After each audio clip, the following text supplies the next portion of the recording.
actually had the opportunity to go to the SCAD aTV Fest in Atlanta. So we went to the SCAD Atlanta campus, and it's basically a festival for television. Devin can talk a little bit about that since that's his major. Yeah, that was a pretty nice event. That was actually both of our first times, right? Yeah. Going to aTV Fest. That was actually my first time going to the Atlanta campus itself.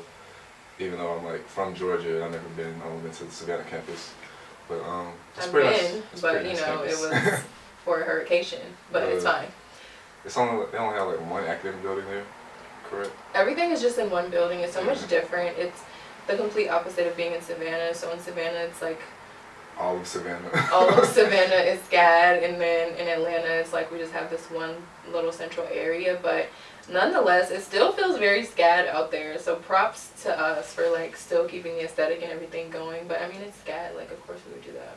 Yeah, like, and for the aTV Fest, they got a lot of like great talent in TV shows and panelists to come and speak to us. The first event that we actually went to was the Masters of Marketing, and they had a panelist of a few people. It was like 4 or 5 people. Yeah, there were like 4 people there. It was really interesting for me because I'm a fashion marketing major, but it was like seeing marketing in a different major, so it was like a completely different twist for me when they were talking and like showing their TV spots on how they like push their TV shows.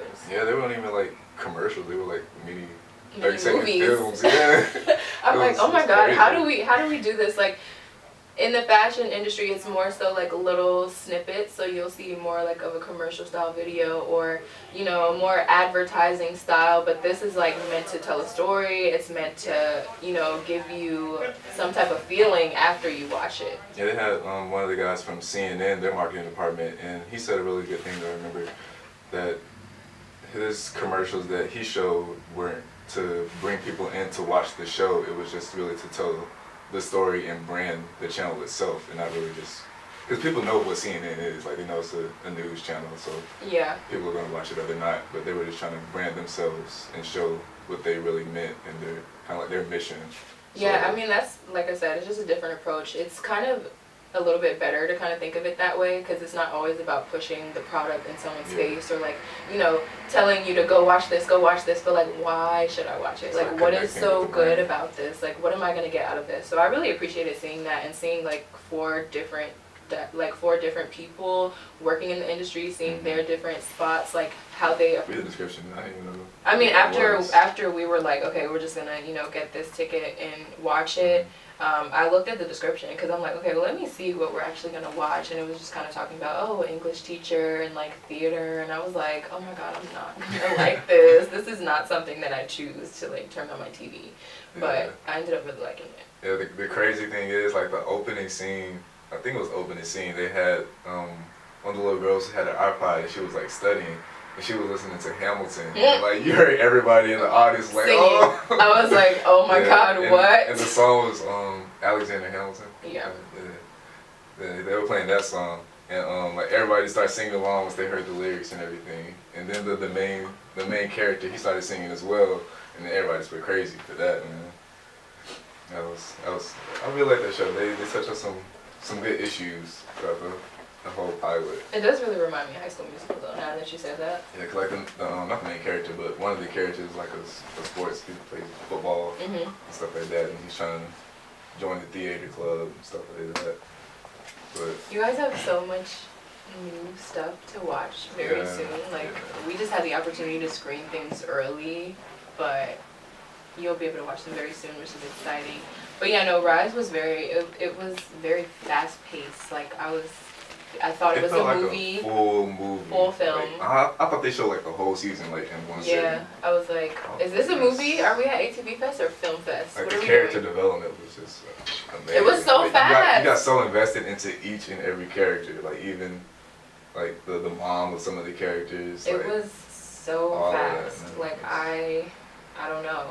Yeah. I wasn't ready. I said that at the end. I was like, I wasn't ready. I'm like, how are y'all following up this with 9 other episodes? Yeah, like the way they ended it, like, you know there's gonna be more, but you still got a lot in that one pilot. Yeah. It's crazy. And then, so like the real reason that we watched The Rise is pretty crazy. Pretty unfortunate. It was not a good situation. We were supposed to watch something else a show called The Shot. I've actually seen the pilot episode on YouTube, and I really liked it. It's I believe it's written by Lena Waithe, one of the writers from Master of None, and she recently won an Emmy for that show as well. And I've never seen the show, but I want to watch it now since it was so hyped up during aTV Fest, and the fact that they didn't even let me in, I was like, wow, okay, I need to go home and watch this. I didn't even know like everybody knew about that show that much, because I had just heard about it like on YouTube. I just kept seeing the commercials and stuff like that. But yeah, Lena Waithe is part of it, and I believe Common is one of the executive producers of it as well. And the cast, they had some of the cast there, and one of the main characters was there, and I missed him. I got to miss it. A few of my friends got pictures with him and everything too. Like they showed me after the screening. I was like, why y'all showed me this, man?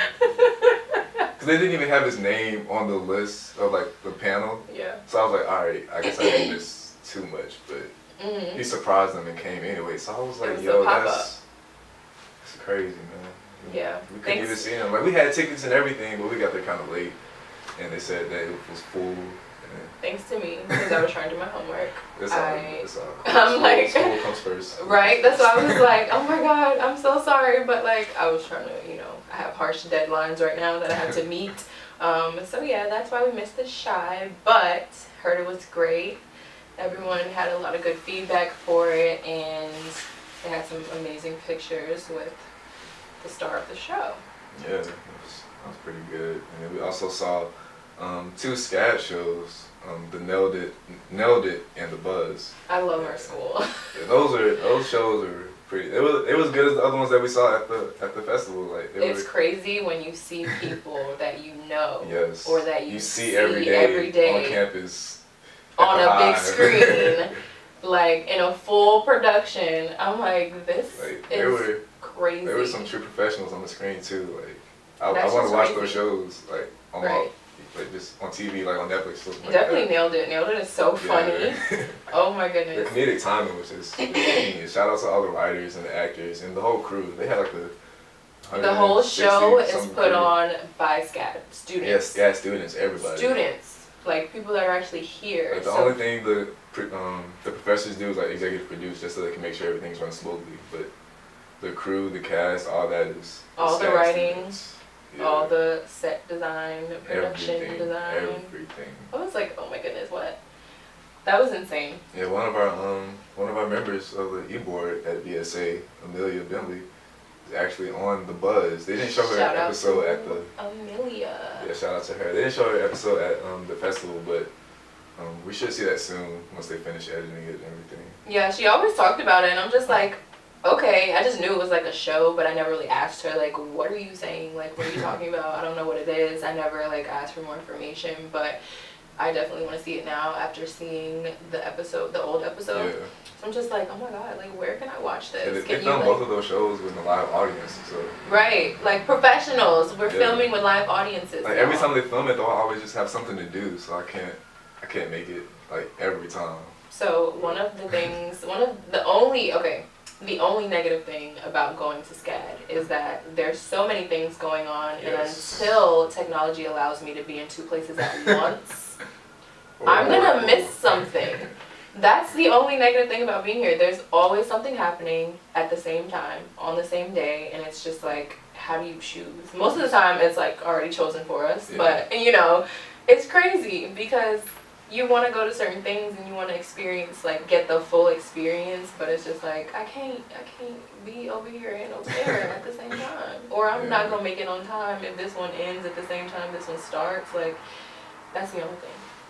Yeah, also during both of those shows, they showed commercials put on by SCAD students. Those commercials had me rolling. Those commercials should be playing today during the Super Bowl. Like that's how good they are. They had the one the commercial with Off, and they were slapping each other, and then at the end you would see that they were slapping each other because they had bugs on their face. That was crazy. They're hilarious. Just the fact that people that we go to class with are like on TV, Yeah. It's crazy. And like the production is so it's so professional. Like it can actually be on television, like the show and the commercials. Like that's crazy.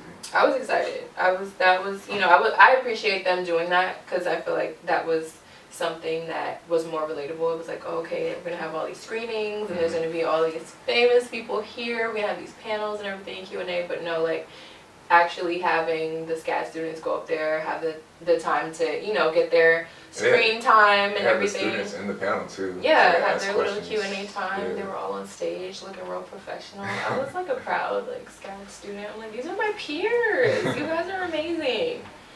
You guys are amazing. That's kind of how I felt last week, with our whole fashion show. Well, I did my first fashion show, you guys. Oh yeah. That's how I felt. I'm like, everyone's like, oh my god, you did such a good job. I'm like, thanks. I feel like my peers were so happy, and I was like, hey. And shout out to everybody that came to Aesthetic last week. That was cool. It was 2 weeks ago. Yeah. It was 2 weeks ago. Shout out to everybody that came to that. I don't know what day it is. Yes. That's that SCAD schedule for you. SCAD right there, is a time warp. We don't ever know what day it is. If I didn't have a phone, computer, I don't even look at a paper calendar. I bought a calendar, the market calendar. I have a planner, but I look at my planner mainly just to figure out what I need to do. But if I don't have a general idea, I can literally look at a planner and still not know what day it is. There's no indication. Tragic. How is it supposed to? How? Tragic. I don't know. But I mean, I try. So the last two probably are the most exciting ones, right? Yeah. Unsolved, the Biggie and Tupac story.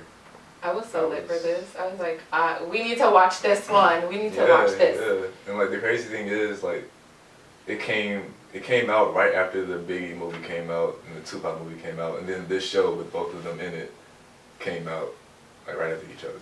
It's crazy. And it's gonna be on one of my favorite stations. What station is that? USA. Why is it my favorite station? I mean, that's the perfect station for it. It's like a crime TV show. It's a crime show. So it's gonna be on my favorite station, the station that keeps my favorite show on repeat. So now I'm gonna have some new coming in to watch, but still gonna watch my repeats, But it's fine. Yeah, no, it was very, it was very eye-opening to see a different side of this story. Because we all know who Biggie and Tupac is. We've heard of them since we were born, probably. Yeah. But this it shed a different light on both of them to show. It showed their friendship more than just their beef or their lyrics and stuff like that. It showed how they were as people, just regular people. Yeah, it was really eye-opening for me because I hear my parents talk about it. Yeah, I know about it. I know what happened, but do we know what happened? You know what I mean? It's I don't even think our parents know what happened right, for this show. Right. So I'm just cases. we hear what we hear growing up. Of course, we weren't alive during the time, whatever. We was Yeah. But it was a really good eye-opener, just learning a little bit more about Biggie and Tupac, their life and their influence. When they first came out, even though it took them how long to pop off, and they were these huge Yeah, they were young too. They were 24 and 25. That's crazy. Inspiring. Very. Look, me in a few years want to be on top. Yes. And I think the most important thing they were showing in this was that the detectives that were doing these cases, they were actually invested in trying to do them, but they didn't show it too much on the news. After the murders happened, they just showed oh, Biggie and Tupac died. Yeah. But nobody was oh, so we're investigating to see who found out until years later. Hello, it's been 20 years. Exactly. Can we talk about it? We still don't know. Right. I don't know. I just feel it's going to be an interesting twist to watch the show unfold because we've had the Biggie movie come out, so I feel people are taking their chances to kind of get the story out there and not make it so much of a lost cause. But I'm actually when did the Biggie movie come out? That was 2 years. Oh, that was more than 2 years ago. I feel it was way after he died though. Oh yeah. Yeah. Okay. So I'm we're slowly but surely still talking about it. We're not letting it die off. I kind of found that interesting because I didn't even know that this show even existed. I was wait, what? The Unsolved show? Yeah. I heard about it. I didn't even hear about it.